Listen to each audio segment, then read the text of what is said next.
KCET ರಿಸಲ್ಟ್ಗಾಗಿ wait ಮಾಡುತ್ತಿರುವಂತಹ ಎಲ್ಲ ವಿದ್ಯಾರ್ಥಿಗಳಿಗೂ ಕೂಡ ಬಹಳಷ್ಟು ಇಂಪಾರ್ಟೆಂಟ್ ಆಗಿರುವಂತಹ ಸುದ್ದಿ ಇಲ್ಲಿದೆ.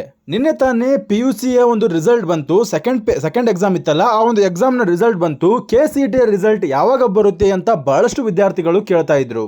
ಇವತ್ತಿನ ನ್ಯೂಸ್ ಪೇಪರಲ್ಲಿ ನಾನು ನೋಡಿದ ಹಾಗೆ ಇಲ್ಲಿ ಒಂದು ಮೆನ್ಷನ್ ಮಾಡಿದ್ದಾರೆ ನೋಡಿ, ಮುಂದಿನ ವಾರ CET ಫಲಿತಾಂಶ ಬರಲಿದೆ ಅಂತ ಹೇಳ್ತಾ ಇದ್ದಾರೆ. ಅಂದರೆ ಮೇ 28, 29ರಂದು ಈ CET ಫಲಿತಾಂಶ ಬರುವಂಥ ಸಾಧ್ಯತೆ ಇದೆ. ಅದರ ಒಳಗಾಗಿಯೇ ಬರುವಂಥ ಸಾಧ್ಯತೆ ಕೂಡ ಇದೆ ಅಂತ ಹೇಳ್ತಿದ್ದಾರೆ. ಅದರ ಜೊತೆಗೆ ನಮಗೆಲ್ಲರೂ ಗೊತ್ತಿರೋ ರೀತಿಯಲ್ಲಿ ಹಿರಿಯೂರಲ್ಲಿ ಆಗಿರುವಂತಹ ಒಂದು ಕೃಷಿ ಒಂದು ಪ್ರಾಕ್ಟಿಕಲ್ ಇತ್ತಲ್ಲ, ಆ ಪ್ರಾಕ್ಟಿಕಲಲ್ಲಿ ಸ್ವಲ್ಪ ಅವಾಂತರಗಳಾಗಿತ್ತು. ಆ ಅವಾಂತರಗಳಿಂದ ಎಕ್ಸಾಮನ್ನು ಕಂಡಕ್ಟ್ ಮಾಡ್ತೀವಿ ಅಂತ ಹೇಳಿದರು. ಈ ಎಕ್ಸಾಮನ್ನು ಕಂಡಕ್ಟ್ ಮಾಡೋದಕ್ಕೆ 24ನೇ ತಾರೀಕನ್ನು ಒಂದು ಮೀಸಲಿಡೋಣ. ಎಕ್ಸಾಮನ್ನು ಕಂಡಕ್ಟ್ ಮಾಡಿ ಆ ರಿಸಲ್ಟನ್ನು ಬಿಡೋದಕ್ಕೆ 1 ವಾರಗಳಾದರೂ ತೆಗೆದುಕೊಳ್ಬೇಕಾಗಿತ್ತು, ಅಥವಾ ಒಂದು 3-4 ದಿವಸದಲ್ಲಿ ಬಿಡಬಹುದು ಅಂತ ನನ್ನ ಅನಿಸಿಕೆ ಇದೆ.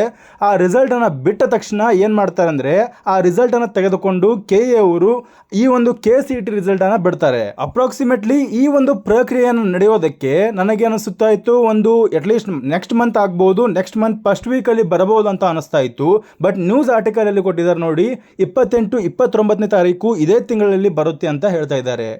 ಆದ್ದರಿಂದ ರಿಸಲ್ಟ್ 28, 29 ಅಥವಾ ಅದಕ್ಕಿಂತ 2 ದಿವಸಗಳ ಕಾಲ ವೇಟ್ ಮಾಡಬೇಕು. ಅಂದರೆ ಜೂನ್ 1ನೇ ತಾರೀಕುವರೆಗೆ ಈ ರಿಸಲ್ಟ್ ಬರುತ್ತೆ ಅಂತ MC ಸುಧಾಕರ್ ಅವರು ಹೇಳಿದ್ದಾರೆ. MC ಸುಧಾಕರ್ ಅವರು ಏನು ಹೇಳಿದ್ದಾರೆ, ರಿಸಲ್ಟ್ 28, 29ನೇ ತಾರೀಕಂದು ನಾವು ಬಿಡಬೇಕಂತ ಅನ್ಕೊಂಡಿದ್ದೀವಿ.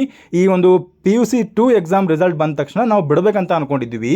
ಆದರೆ 2 ದಿವಸಗಳ ಕಾಲ ವೇಟ್ ಮಾಡಬೇಕಾಗುತ್ತೆ ಇನ್ನೂ ಸ್ವಲ್ಪ. ಯಾಕಂದರೆ ಅಗ್ರಿಕಲ್ಚರ್ ಪ್ರಾಕ್ಟಿಕಲ್ ಎಕ್ಸಾಮ್ ಕೂಡ ನಡಿಬೇಕು. ಆ ಎಕ್ಸಾಮ್ ರಿಸಲ್ಟ್ ಬರಬೇಕು. ಆ ರಿಸಲ್ಟ್ ಬಂದ ಮೇಲೆ ಅದನ್ನು ನಾವು ಕ್ರೋಢೀಕರಿಸಿ, ಈ ಒಂದು PUCಯಲ್ಲಿ ಯಾವುದು ಚೆನ್ನಾಗಿದೆ ಮಾರ್ಕ್ಸನ್ನು ಕ್ರೋಢೀಕರಿಸಿ ನಾವು ರಿಸಲ್ಟನ್ನು ಬಿಡಬೇಕು. ಆ ರಿಸಲ್ಟ್ ಬಿಡೋದಕ್ಕೆ ಇನ್ನೂ 2 ದಿವಸಗಳ ಕಾಲ ವೇಟ್ ಮಾಡಬೇಕಾಗುತ್ತೆ 28ನೇ ತಾರೀಕು ಆದಮೇಲೆ ಅಂತ ಹೇಳ್ತಿದ್ದಾರೆ.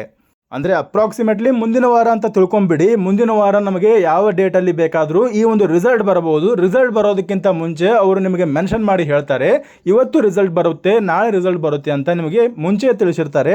ಆ ಒಂದು ಸಮಯದಲ್ಲಿ ರಿಸಲ್ಟನ್ನು ಬಿಡ್ತಾರೆ.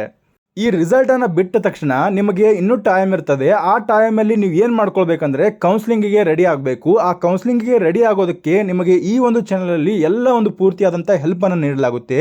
ಆದ್ದರಿಂದ ಈ ಚಾನಲನ್ನು ಸಬ್ಸ್ಕ್ರೈಬ್ ಮಾಡ್ಕೊಳ್ಳಿ. ಹಾಗೆ ನಿಮ್ಮ ಫ್ರೆಂಡ್ಸ್ಗಳಿಗೂ ಈ ಒಂದು ವಿಷಯವನ್ನು ಶೇರ್ ಮಾಡಿ. ಧನ್ಯವಾದಗಳು.